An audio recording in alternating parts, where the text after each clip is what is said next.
Assalamualaikum warahmatullahi wabarakatuh.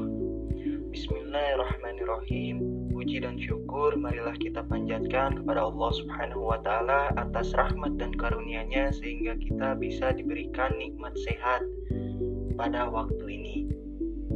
Tak lupa sholawat serta salam semoga tetap tercurah limpahkan kepada junjungan kita Habibana wa Nabiyana wa Maulana Muhammad sallallahu alaihi wasallam. Semoga sampai kepada keluarganya, sahabatnya, tabi'in-tabi'atnya, hingga kepada kita selaku umatnya. Amin ya Allah ya Rabbal Alamin. Pada kesempatan kali ini saya izin memperkenalkan diri. Nama saya Aldi Khonio Arifiansyah, NPM 212191518 dari kelas E angkatan 2021 kelompok 4. Di sini saya selaku moderator. Bapak dosen mata kuliah landasan pendidikan yang saya hormati, saya perwakilan dari kelompok 4 izin untuk mempresentasikan hasil diskusi kelompok kami. Dalam diskusi kali ini, saya persilahkan kepada rekan-rekan untuk menyimak dan memahami isi video dari kelompok kami, yaitu kelompok 4. Adapun pemateri dari kelompok kami, yaitu pemateri pertama adalah Doni, yang kedua adalah Nizar, yang ketiga adalah Hamdan, yang keempat Muhammad Kaila, yang kelima ada Rama, yang keenam ada Hilmi. Kepada pemateri saya persilahkan. Pengertian filsafat pendidikan idealisme.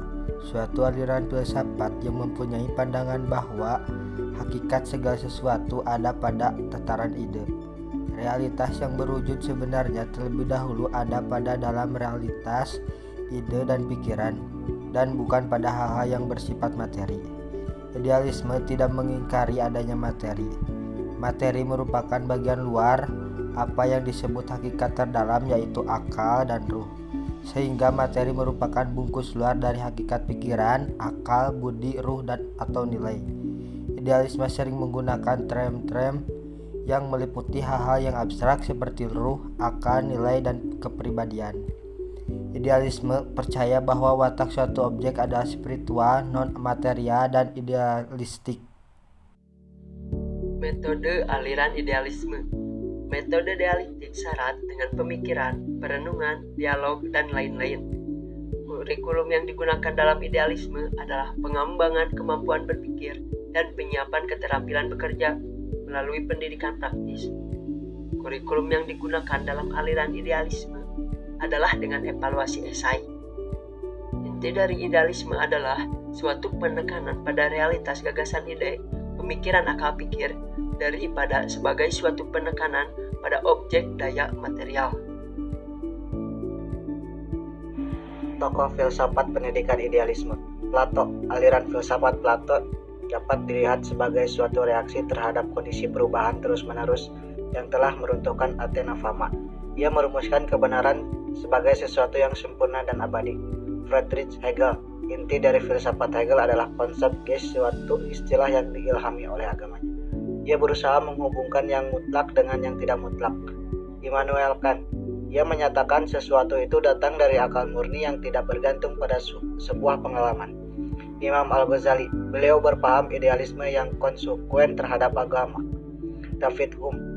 Menurut Hume, semua ilmu itu berhubungan dengan hakikat manusia, dan ilmu inilah yang menjadi satu-satunya dasar bagi ilmu-ilmu yang lain.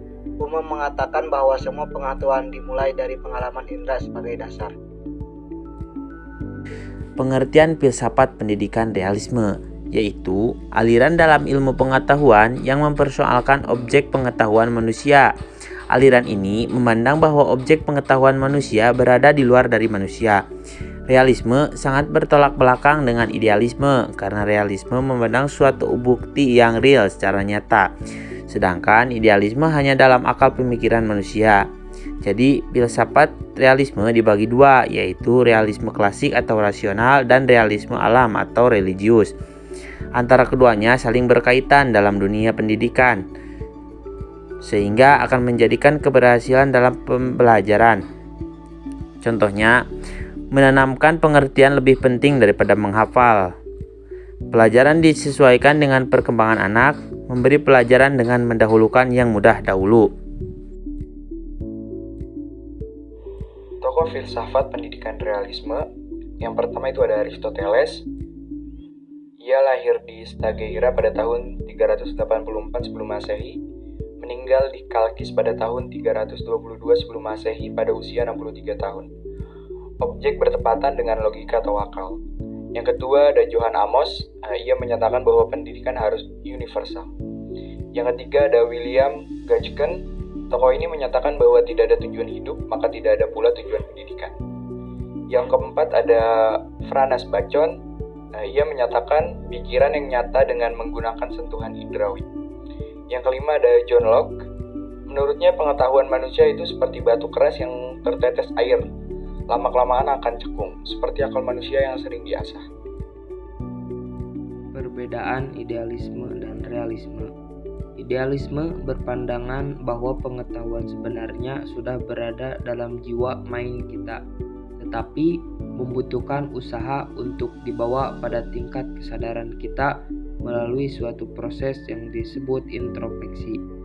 Sedangkan menurut realisme, hakikat kebenaran itu berada pada kenyataan alam ini, bukan pada ide atau jiwa. Mungkin cukup sekian yang dapat kelompok kami sampaikan. Mohon maaf bila banyak kesalahan, karena kesalahan murni datang dari kelompok kami, juga kebenaran hanya datang dari Allah Subhanahu wa taala.